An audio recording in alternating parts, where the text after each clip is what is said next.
Hey everyone, I'm Jeremy Newman, Vice President of Policy for the Texas Homeschool Coalition, and I want to bring you guys an update about education savings accounts. You've probably heard some conversation about this. The Texas legislature is currently considering passing a bill that would implement education savings accounts in Texas, and the basic concept there is that a portion of the dollars currently budgeted for a student at the local public school would instead be placed into a savings account the parent is then allowed to draw from to pay for different forms of education. So that could be homeschool curriculum, private school tuition, dual credit costs, therapy, tutoring. There's a long list of different things. The Senate passed the bill on this a few weeks ago. The House filed the bill on this within the last week or so. And the lowdown on that is that the Senate bill was a functionally useful bill for homeschoolers. And the House bill, the well-intentioned, was not functionally useful for homeschoolers, primarily because it required that anybody participating in the program be taking the state assessment, the STAR test, which is based on the public school curriculum. Homeschoolers don't use the public school curriculum, so that basically made the whole program useless for homeschool families. But yesterday, the House and the Senate and the governor's office all announced that they had reached an agreement on what a new version of the bill should look like. And the bill language itself isn't out yet, but what they announced was that we're talking about a program that would have universal eligibility. Any student in Texas would be eligible to participate, and it would be for a broad range of expenses that could be purchased from a broad range of vendors, for example, like what homeschoolers typically do. And that the dollar figure is up to $10,000 per student. That's probably going to be different for different types of students and maybe for different types of expenses.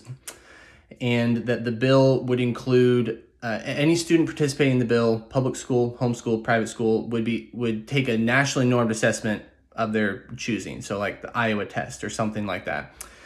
And since those aren't curriculum-based tests, then it doesn't matter what form of education the student is in, they could find one that matched what they're doing, is the idea. And the whole program is a voluntary program that parents participate in or don't participate in at their discretion. So there are 35 different states over the last 68 years that have implemented either this program or something similar to it. And so the types of questions that we've gotten from homeschoolers are things like, first, how would it work? And the second one that we get sometimes from people is there some type of risk of regulation that could come on homeschools or private schools as a result of this? So on the first point, how does it work?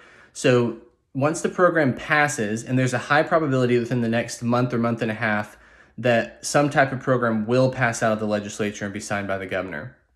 And if that happens, then what would happen is the comptroller's office in Texas would administer this program whereby any student would be eligible to participate, and the number of dollars might depend on the type of student that we're talking about, but they would be able to use those dollars to pay for things like curriculum or dual credit classes, tuition at a private school, therapy, things like that. And in order to do that, the student would take some type of nationally normed assessment, probably once a year, and then you can only spend the money on the approved expenses that are listed in the bill, the categories of expenses listed in the bill that we just described.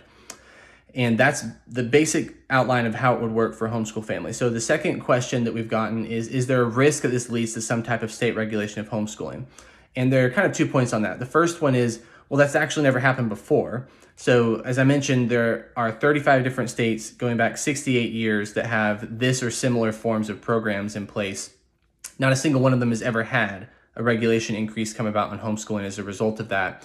And this is actually interesting that no matter what type of state we're talking about, red state, blue state, large, small, high regulation, low regulation, not a single state in the country has had a homeschool regulation of any kind for any reason for at least the last 20 years. And so the point I like to make to people is what you discover when you look at all these other states and those trends is that whether you have school choice or not, whether you're red or blue or not, none of that predicts whether or not homeschool regulations are going to increase over time. The only thing that has predicted whether homeschool regulations increase or decrease over time has been the activism of the homeschool community in each of those states. And that's why repeatedly homeschoolers have defeated attempts in all of those states at increases in attempted regulation increases on homeschooling. And none of them have had anything to do with whether you have a school choice program or not. So our point to people is the thing that has protected homeschooling in Texas has always been our activism. That will continue to be the case whether we have a school choice bill or not. And the whole program is a voluntary one, meaning if somebody doesn't like any of the requirements to participate, then you just don't participate. But the other thing the program does is it opens up access to a lot of forms of education for people who are stuck in a form of education currently that they know isn't best for their student, but they can't get out of it because they don't have the financial means to do so, and they're currently paying twice for education, once for educating their own kids and again for everybody else's kids in the public school. So the whole purpose of the bill is to try and open up access so that the parent can choose the form of education that best suits their child, and that the families who are currently stuck in a form of education that is not best for them, that they have options for where to go to. So you guys are going to find more information below in the email and a one-pager of some of the information that we're handing out to legislators. We'll keep you updated on how that bill progresses. There's likely to be a hearing in the coming days in the House, likely to be a floor vote in the coming days in the House, and we'll keep you guys informed about all of that as it happens. Thanks, everyone.